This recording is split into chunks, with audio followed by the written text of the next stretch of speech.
You wanted to hear some M83, I guess. Scroll back to the Benny here. All right, here we go. Here we go. All right. Presenting Benny Goodman and his music. There we are then.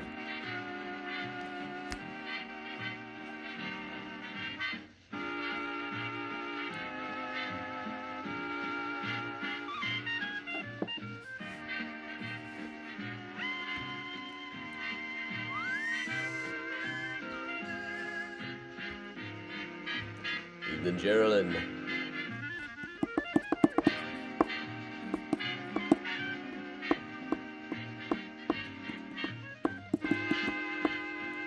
Hey, Julianne.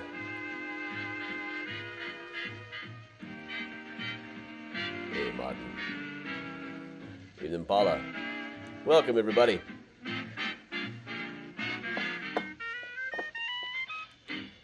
Benny Goodman, Hey, ladies and Jerry. Hey, gentlemen, Mona. the man with the torrid clarinet and the even more torrid band who purveys assorted rhythms, all danceable, in the urban room of the Congress Hotel in Chicago. And first of all, one right, of made Irving it. Berlin's greatest hits, Blue Skies. Are we all tired? I'm tired.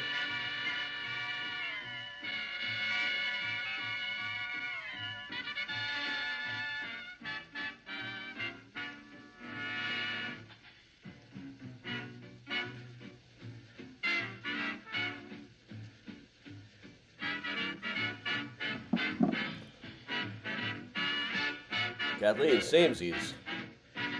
Hey, Lindsay, Keeley.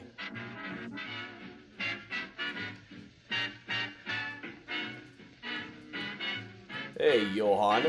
I don't know where the auto came from when people say it's Johan Otto Hawk. I can't trace the auto to before like the 1970s.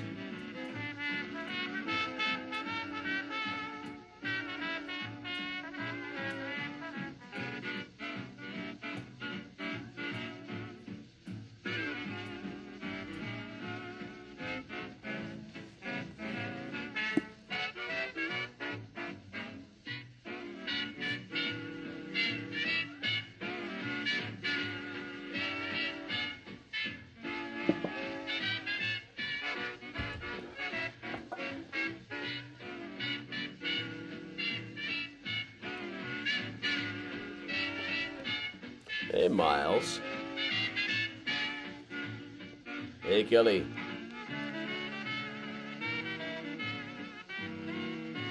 Evening, everybody. Hey, Marie. Hey, Marcia. See how many people show up for this one tonight. A little bit later at all.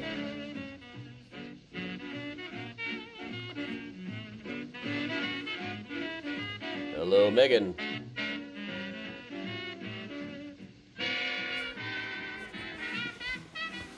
Show Miles at his lounginess here. Hey, Luann. Hey, Pepperana. Pepperana, Pepperana. What's too cool for 7th grade? Johan, there's only so many ghosts here tonight. Hey, Wispanic over on YouTube. Hey, Gary.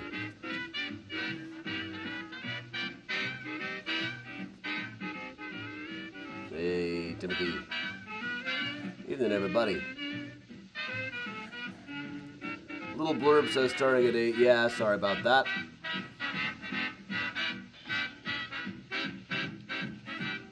We all know it's not 8 p.m. I didn't have time to go around and change every graphic today. I did add some new things into this, but I forgot about the graphic.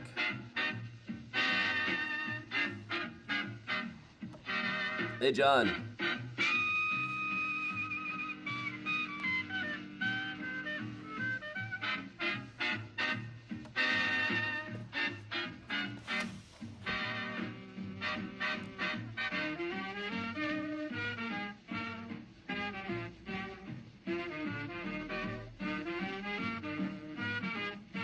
Hey, Keith.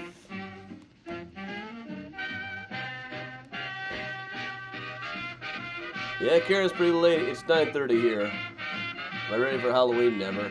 Hey, Chuck.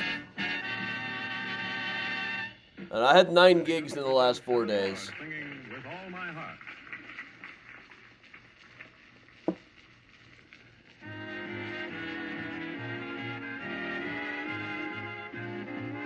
and the rate is accelerating.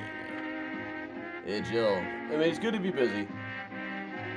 Man, they keep me busy.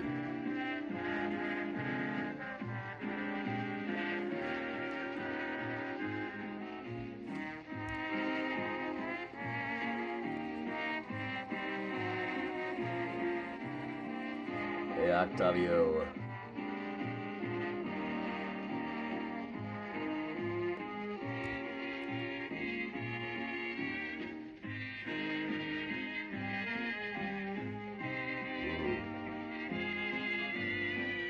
Miles, watch those claws, please. Got enough new moth holes in these sweaters.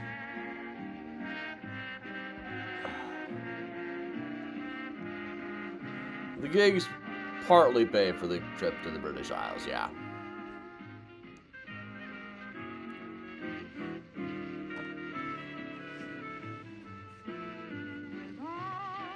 Hey, Kathleen and all the copper-belled euphoniums.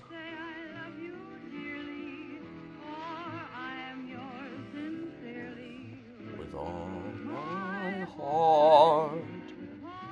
Uh-huh. Hey, okay, no biting. Am I saving up to buy the White Sox? I'll give them $250. $250. Do I hear $350?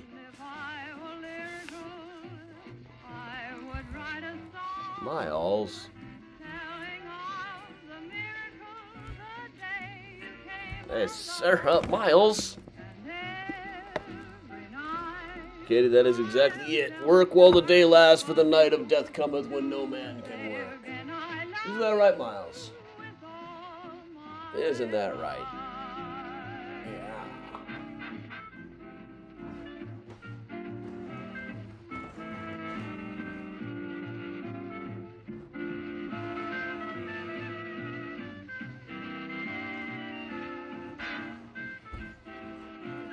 All right.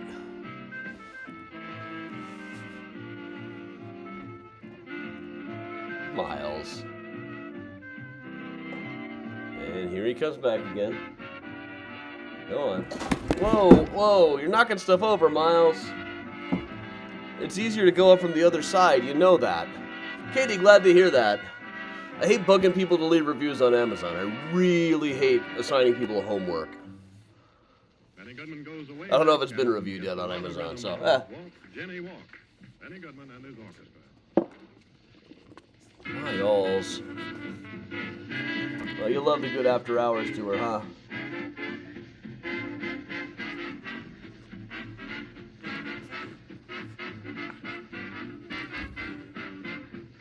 Last time I was in the UK, I bought some postcards. I went to a town called Dorking just to stock up on postcards.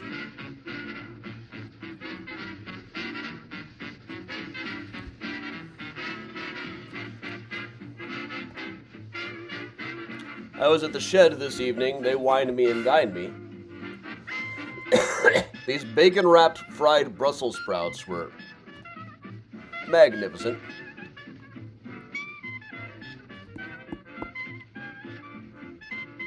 Ellen, we're just starting the night. It's a late one tonight. Possibly a bridge one too, on account of I am very tired. And I've done like many gigs in the last week. It's the busy season after all. Yeah, the Shed wanted to show off some new event spaces. So they called me, they invited me. I felt very fancy.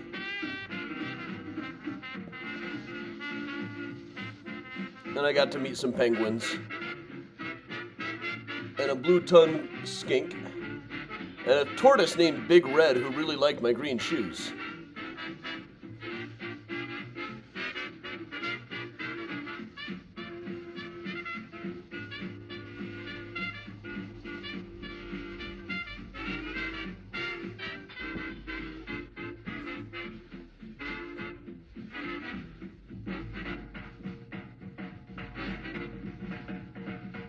Miles.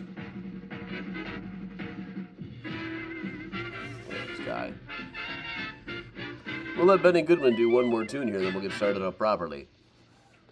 I am drinking myself a hot toddy tonight. And they all loved it. They all loved those bastards when they played by Benny. Trying to keep my vocal cords in shape. One just in the same vein. Rosetta. That's not necessarily the best way to do it.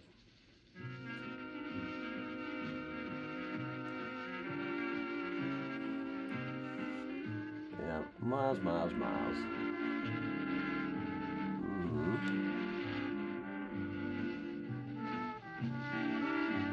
Congratulations, Octavio.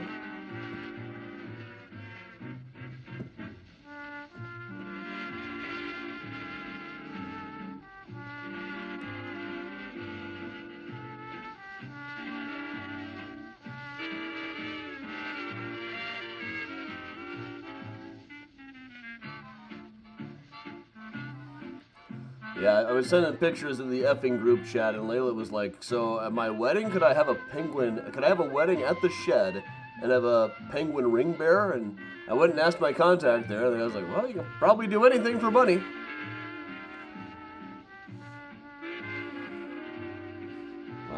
Miles.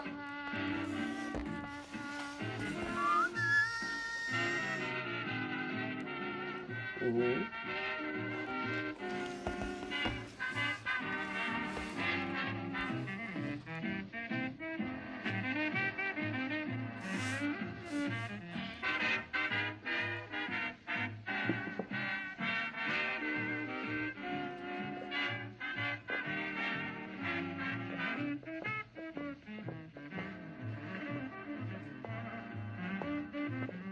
Cool, Rodney. Always cool to try that kind of stuff.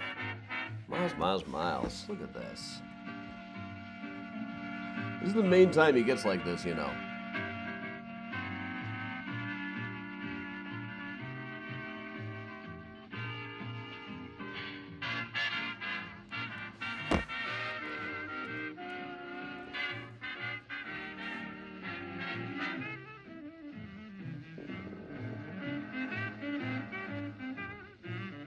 There's an open window over there, Miles. You're sitting in an open window.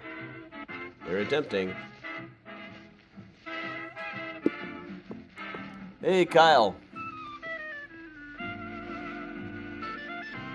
Couldn't tell you about that one, man.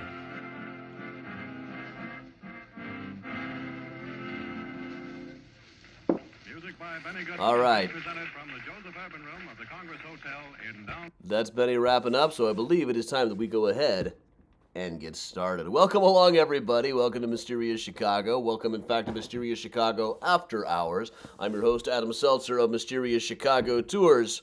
My guests this evening include Leslie Carter, Abraham Lincoln, noted hat shitter, Harold Fowler McCormick, noted testicle wonder, noted testicle haver, Ezzy Brislane, Leopold and Loeb, reputed testicle thieves, here in Chicago.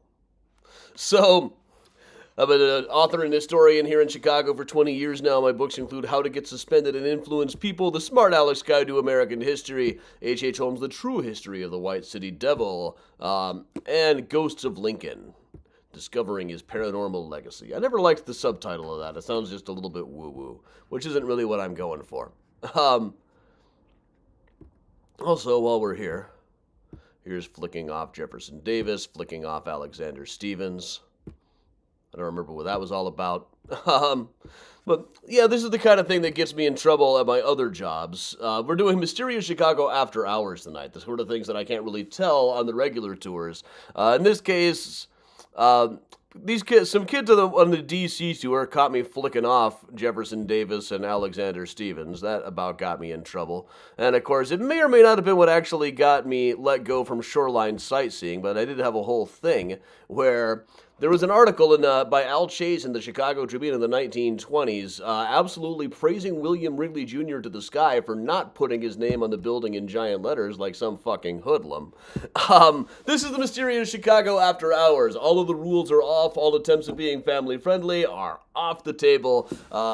We are going to be telling the stories that I normally leave off of the tours because they're just a little bit too risque. Well, some of them I do occasionally bring up anyway.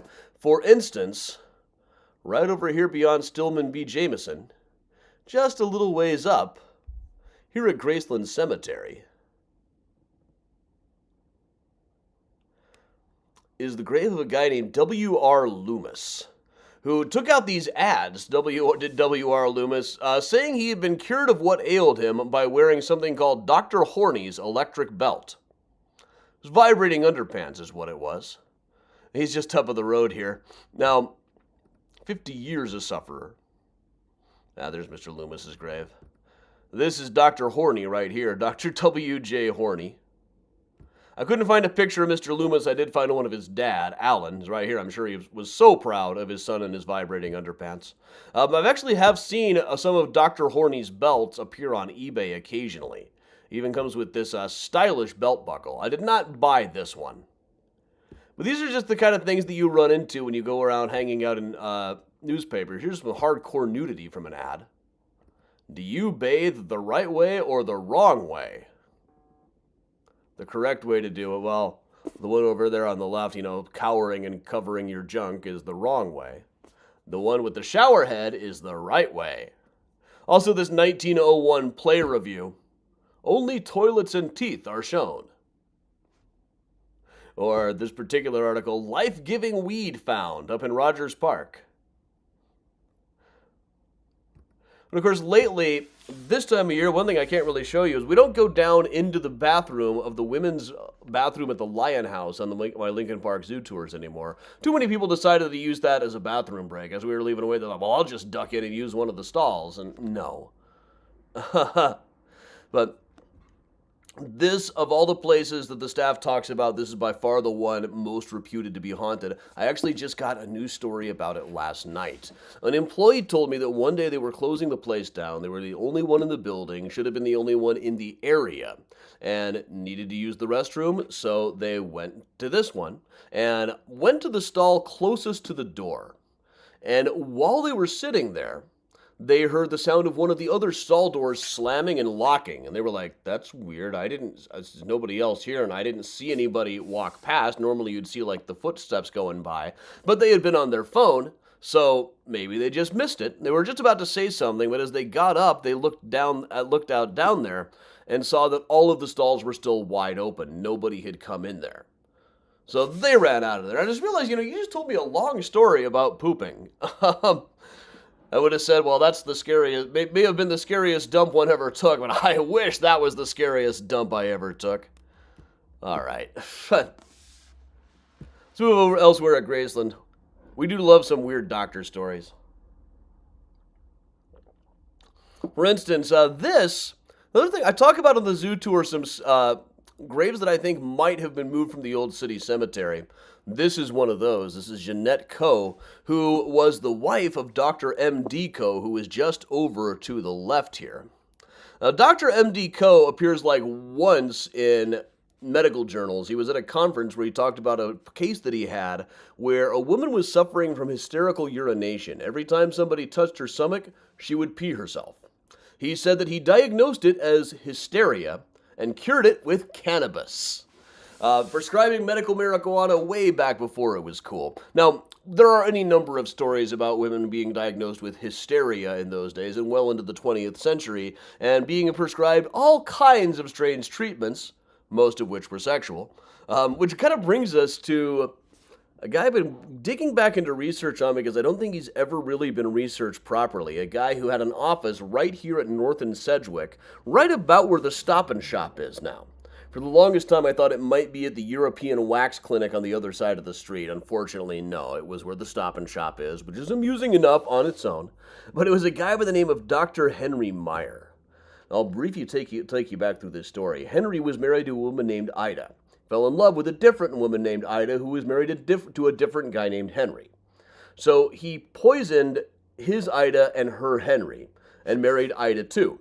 A few years later, they got divorced. He may have tried to poison Ida too as well. She got really sick and suspected she was being poisoned, but she survived, divorced him, and in the process of divorcing him, it came out that he had fallen in love with another woman named Mary Dresser. In a couple of articles, it's mentioned that she had come to the office suffering from hysteria. At other times, he told Ida that she was a clairvoyant, or at one point, Mary came to Ida and said, "He's hypnotized me. I am in his power. I must do what he says." Almost sounds like a role-playing kind of thing, really. But just lately, I found the divorce record for the Myers, Meyer versus Meyer, in the legal archives that I don't think anybody had ever requested before. As you know, on the Patreon, the Friday serial killer tier, Holmes Hawk and Company, I post stuff from my collection on these kind of people. So one of them I can't wait to share. It'll be up in the next couple of months. Is Love Letters from Mary Dresser to Henry Meyer, which were included in there. And this one you can see very, very faded. It took me quite a bit of time to get this all transcribed. And a good chunk of it is her, I'll put the words right under here. She is asking to borrow a book called The Medical Wand. So I'll put that right under me, see if you can read that. Medical Wand. She's just begging to borrow this book. Now, I believe that what she is referring to here is a book that was out at the time called The Magic Wand and Medical Record. I could see how she would get the title confused. This is mostly a book of home remedies and medical stuff, but it also has a lot of sex in it. But I would not say that it is sex positive. In fact, there's like a 30-page section about the dangers of self-abuse, which it says not only will make you blind, but will also make your skin fall off. It also mentions that 9 in 10 people are slaves to this habit, which kind of begs the question of why are more than 10% of the people walking around with their skin all on? Wouldn't it be chilly with no skin on? Miles. All right, that's a little bit of a new thing. Let's jump ahead over here. I've gone ahead and indulged a little bit in covering this one occasionally. Here in the Medill plot, Joseph Medill of the Chicago Tribune. Also, his granddaughter,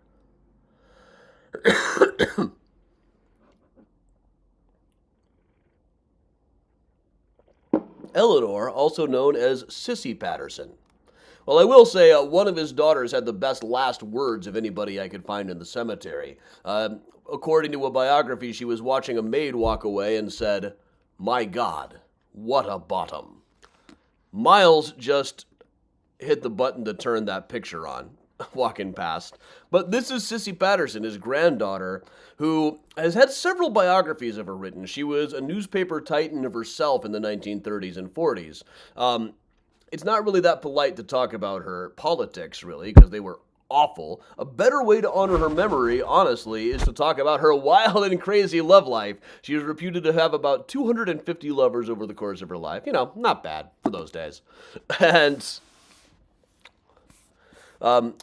including her son-in-law, including a couple of women, most famously a guy that was engaged to Alice Roosevelt, Teddy's daughter. There's a famous anecdote that one day Alice came up to Sissy, held up a hairpin and said, "I found this in my bed. I believe this is yours." To which Sissy replied, "Did you check the chandelier? I can't find my panties."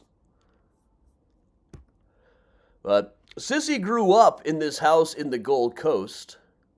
We'll walk across the street over to this.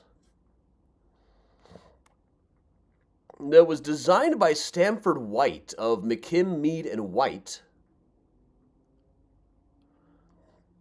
And it says on the plaque here that it was designed for Sissy in 1891.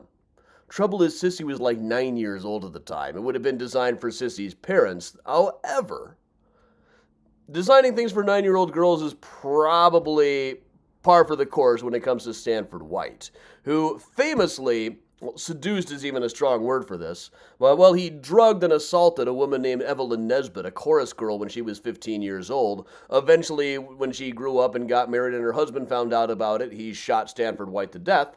That husband, Harry Thaw, was also an absolute pig. Evelyn Nesbit had all kinds of stories about him. He was an absolute sadist who was not really big on safe, sane, and consensual, or risk-aware consensual kink, or just consent in general. But really, as an architect, this was not really that big of a surprise. Architects in the late 19th century were notorious party animals. It came out during the trial. They retold the story of the Pie Girl dinner, at which Stanford White and McKim and Mead and Augustus St. Gaudens and various other prominent architects attended a dinner in which a 16-year-old girl jumped out of a pie. In some accounts, she was wearing gauze. In some accounts, less than that. There's also Ernest P. Graham of Graham, Anderson, Probst, and White, who had an affair with the novelist Alma Anderson. And need we even go into Frank Lloyd Wright? One thing that I brought up, what I actually do on my Frank Lloyd Wright tours, is when he was first being interviewed about the fact that he was going off to Europe with a woman who was not his wife, he had this old quote about how, well, laws are for the average. This average man cannot live without rules to govern his conduct, but it is infinitely harder to live without rules, but that is what the thinking man, the truly honest man, strives to do. Frank Lloyd Wright was a genuine... There's a quote in one of the documentaries saying, you look at his artwork, his design, and you wonder, how could this man even be human? You look at his personal life and his opinions, and you wonder if he even was human. Once again, I've been working the zoo lately. This is one of the statues of sphinxes that used to flank the entrance to the zoo.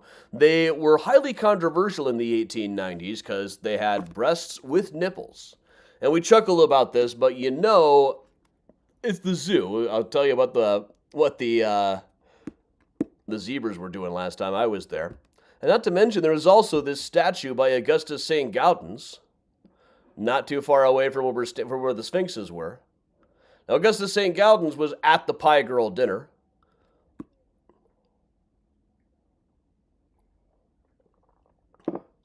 And there's quite a bit more going on than just nipples. I'll just kind of leave it at that. Another thing I also talk about on the zoo tour is the time that Marlon Perkins went on the Kukla, Fran, and Ollie TV show, the most famous puppet show of the day, bringing along a skunk named Sweet William. I do have the clip of that, though. Here he is with Sweet William. Watch what happens as soon as he puts Sweet William on the stage. Watch what she notices in a second here. Whoop. Coast to coast, too. I don't know whether this is a good idea or not. This actually made the newspapers the next day. Nobody had ever taken a dump on television before. Henceforth, all prospective animal guests on television programs will be screened for subversive tendencies.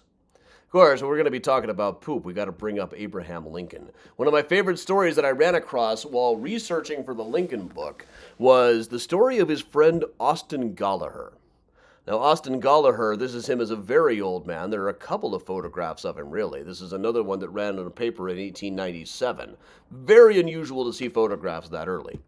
But according to notes collected by Herndon, Lincoln's law partner and eventual biographer, one day a guy came to the White House to talk about draft matters, but he came from the old town where Lincoln and Austin Gollaher had been young boys together in Kentucky. Austin was a little bit older, and Lincoln just didn't really want to talk about draft matters as much as he wanted to talk about all the old families back there. And eventually he said, now where is Austin Gollaher? I would like to see him more than any man living, because when we were young he played a dirty trick on me and I want to pay him back. Apparently they were out hunting squirrels together out in the woods, and Austin lay down to take a nap, put down his hat. Lincoln climbed up a tree and said, quote, I thought I would shit in his hat. But he played a trick on me. When I let the load drop, he switched hats with me, so my hat caught the whole charge. Now, this is the guy that he was trying to lure to the White House. Now, so here's Abraham Lincoln plotting to win the Union, but also plotting to poop in an old man's hat. His truth is marching on. And of course, while we're talking about poop, we could also mention cholera. The old days, they didn't quite know how cholera spread. It turns out it spreads by getting infected fecal matter into your mouth. It is a very fancy way of saying you eat shit and die. Or as the French say, manger merte morte. Coming up over here, Lizzie Combs has two different graves at Graceland. She appears on that one. And then she's got her own, Lizzie Combs, ate shit and died. It was 1866. There were a lot of cholera deaths that time. There was also a bad one in 1854 in which they talked about ways to avoid cholera in the papers, one of which was to avoid flatulence. There actually have been some studies lately as to whether you can spread germs by farting. And basically, theoretically you could. If you're wearing underwear, it works like a mask. It'll soak up most of the germs and not infect the area. You could probably spread cholera if you farted right on someone's food and you did it without any pants on. But of course, you probably shouldn't be doing that anyway. No, sir.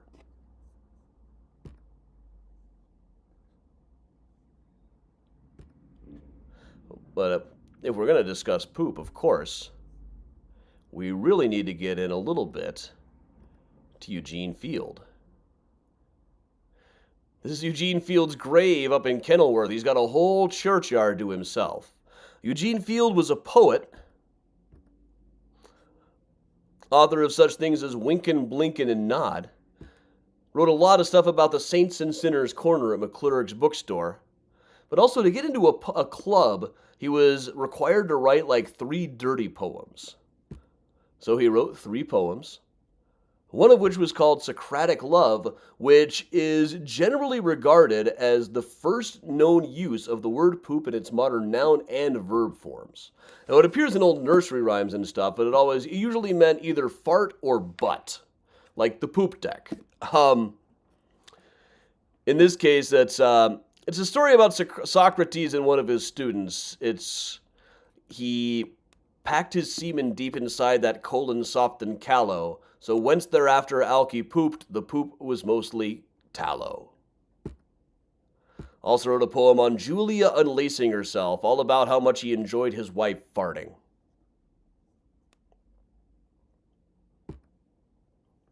So we're having a classy evening so far, right? Class all around? All right. Elizabeth Mund was in St. Louis. This isn't particularly dirty. Where was I going with this?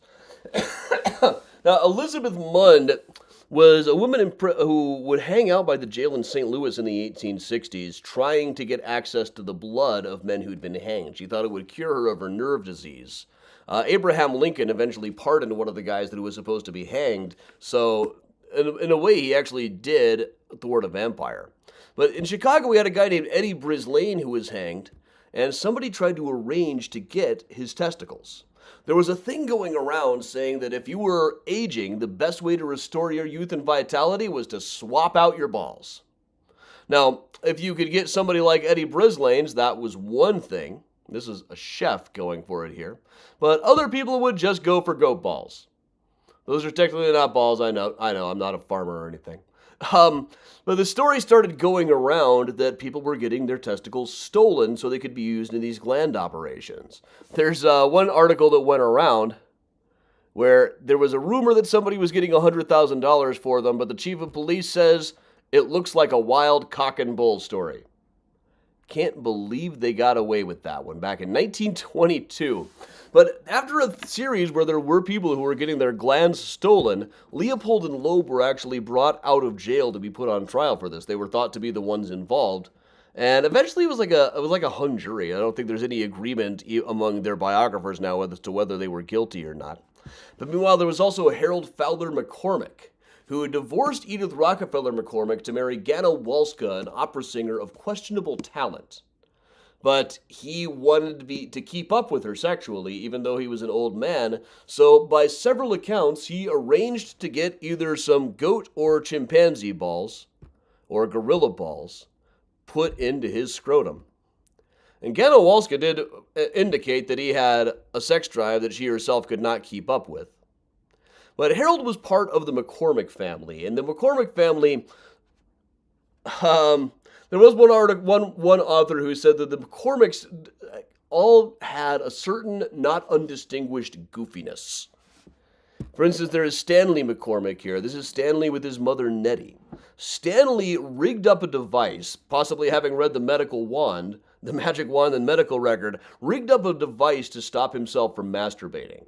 There's a novel about him that came out a few years back that describes this vivid scene where on the day of his father's funeral, he's taking a bath, and his older sister Mary, who spent most of her life in an asylum, busts in and decides to show him how women pee. Now, according to letters of the McCormick family, this more or less did happen, but he was considerably older, and it wasn't his sister, it was his mother, who wrote about it in her own diary and letters in this florid dialogue about how pure and innocent it was. It's almost like she lifted her skirt and the glory of the Lord shone round about, as the Charlie Brown kids would say. Stanley eventually married Catherine Dexter McCormick, who knew that he was insane. Well, he was in an asylum for most of their marriage, and it was generally thought by the doctors it was because of his mother and also a governor who was abusive. She said it was more to do with his endocrine system. Probably it was, too. But millions were being spent in monster organs in those days. Also, we'll just briefly check out the old Stevens Hotel, now the Hilton.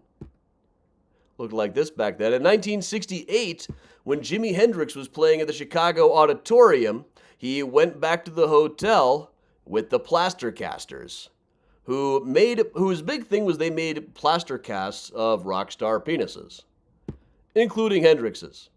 Just what you always wanted to see.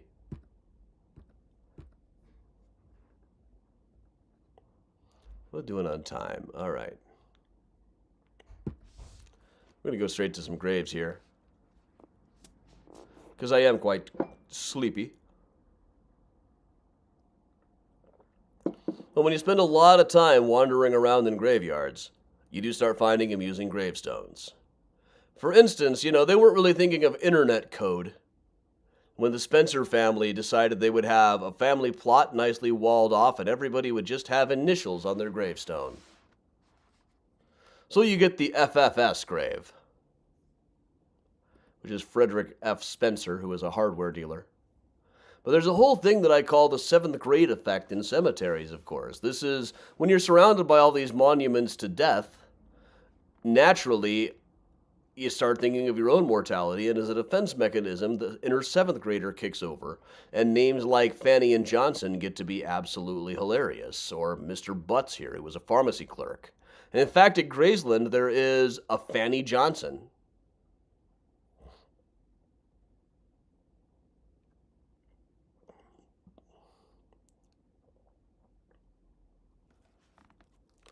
Lynn, good question about the Plastercast. Now, Cynthia Plastercaster just passed away in Chicago a couple of years ago. I think she still had all of them. Don't know what's happened to them since. But up in Milwaukee, I ran into this particular grave. Sometimes multiple families share a cemetery plot or multiple last names after a marriage. So you get Brown Droppers, which I thought was hilarious. I would have at least gone with Droppers Brown if I were them. And just across from that, some particularly poetic graffiti.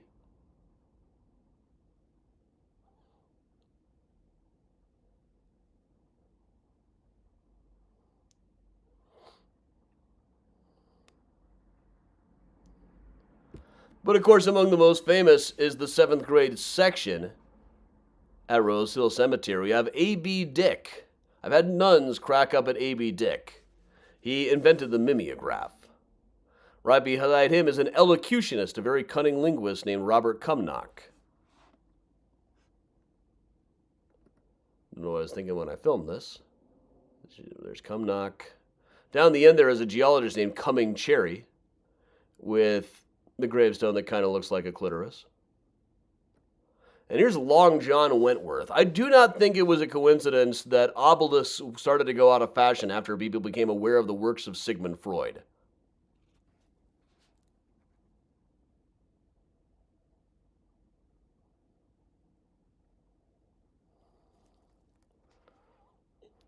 Long John Wentworth, very specifically one of the biggest, obelisk in the Midwest.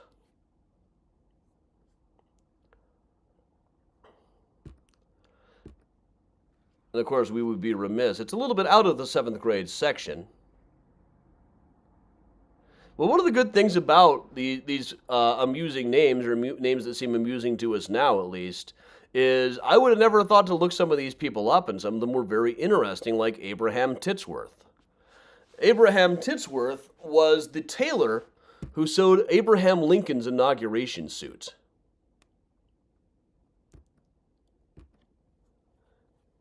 And then down at Oak Woods,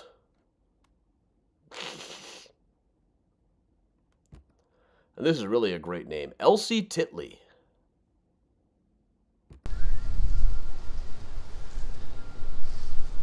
And of course we can't forget Dick Pick.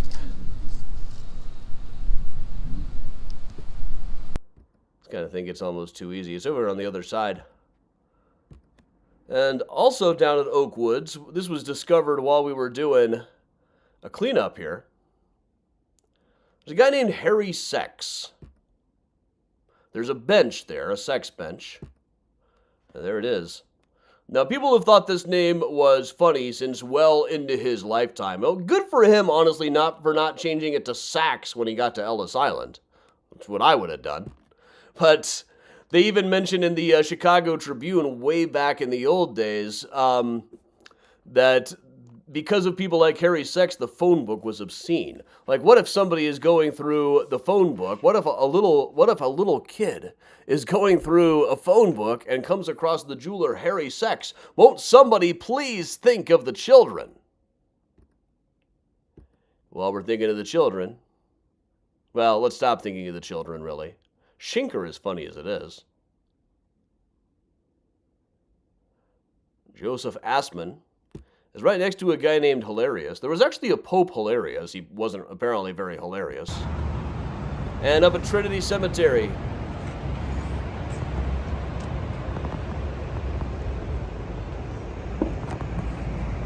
Abraham Koch. And I'll make fun of him all day long. This guy enslaved other people, like most people at Trinity Church did, really. All right, I think I got time for another one here before I crash. This is one that I've been telling on the zoo tour, actually, but I normally have to clean up the language quite a bit. This is Odin Tattoo, the former Clement Funeral Home. Now, when we first went on a ghost investigation here, it had become a tattoo parlor fairly recently. The family that owned the funeral parlor had been telling stories about it being haunted for years. But the first people we talked to, I definitely thought they were just telling me what they thought I wanted to hear. Like, I heard a ghost in the basement go, woo, or a woman in white hanged herself from the ceiling. Yeah. We had better stories from Tapeworm, who said that they would open the window when he was on the toilet because it smelled so bad. Also told us about a guy in a powder blue suit that he would see walking around, a guy in a brown suit who would watch him while he was tattooing, but most particularly, he pointed at the staircase. And so, you see that fucking staircase? Twice when I've been walking down those fucking stairs, I felt like somebody was trying to push me. Like, push me down the stairs, man. And that fucking freaks me out because everybody knows you can't fight back with these cats. So listen, first time it happened, I looked up, I went, listen, motherfucker. If I die in this fucking place, it is fucking on. Honestly, I may have left out a few F-bombs there. Tapeworm, man. I still got some audio of Tapeworm from this stuff. I don't think I've been looking. I was recording on mini disc. That's how long ago it was. And I was trying to save space, so I don't think I got the more famous monologue now. But about 3 weeks after this, he did pass away in that place. And since then, the ghost of Tapeworm has been more commonly reported than anything in the funeral homes. I'll get some of the, maybe I'll put it up on, maybe I will put it up on the Patreon one of these days or something. That'd be nice. Not even on the Serial Killers, one of the lower ones. But all right, everybody, I am so exhausted right now. So this will be just a quicker one today. So thanks for coming in for a late one anyway. Some upcoming tours include, tomorrow night we're doing The Devil Downtown, H.H. Holmes, back in the loop. We have got Rose Hill Cemetery, just a couple of tickets remaining on Sunday. Then October 26th, that's the big day, the last Saturday before Halloween, we have got 2 tours at Graceland and ghost tours on a bus downtown.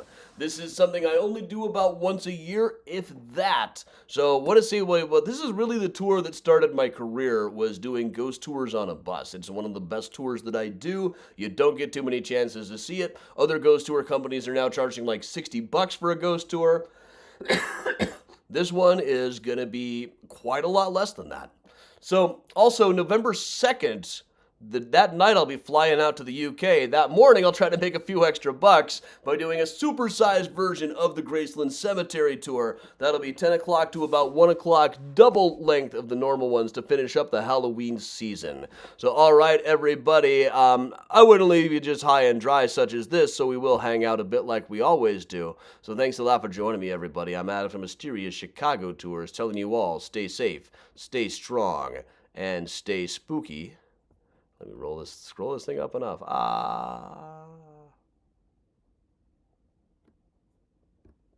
There. And here, Mr. Benny Goodman. Downtown Chicago. And now, the Goodman's arrangement of the Bugle Call Rag. Thanks, everybody.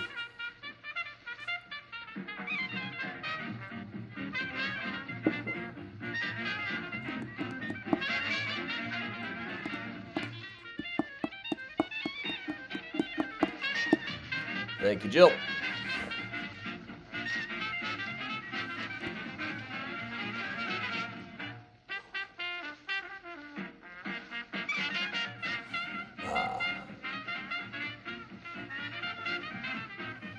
Pat, I saw the moon through the window of the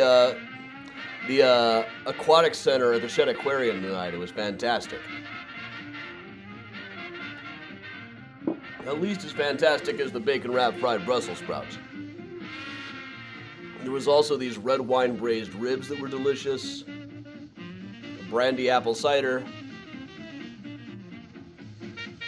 Blackberry Shirley Temple, that was pretty tasty. I think I still got some seeds in my teeth.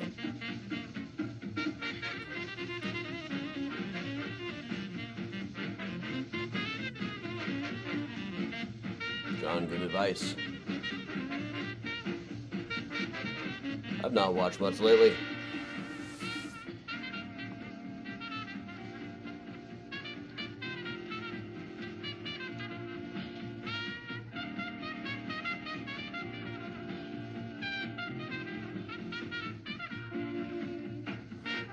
Interesting. Thanks, Ben.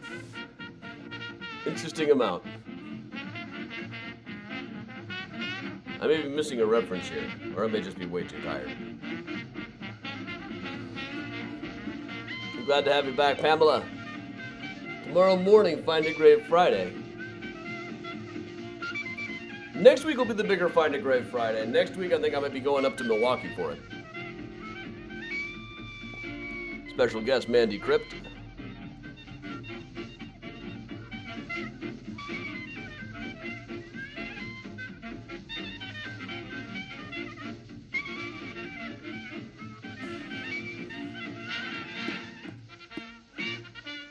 Ba-da-ba-ba-da-ba.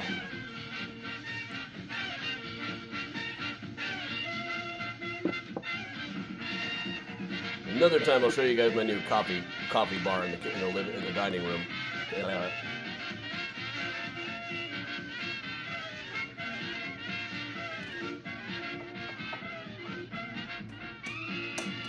Yeah, I'll see some of you tomorrow night for the home tour.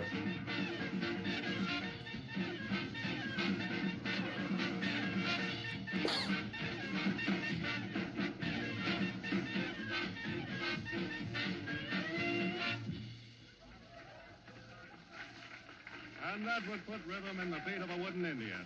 That was the Bugle Call Rag, Benny Goodman's own arrangement. Now, the popular tune, Thanks a Million. Well, all right, everybody.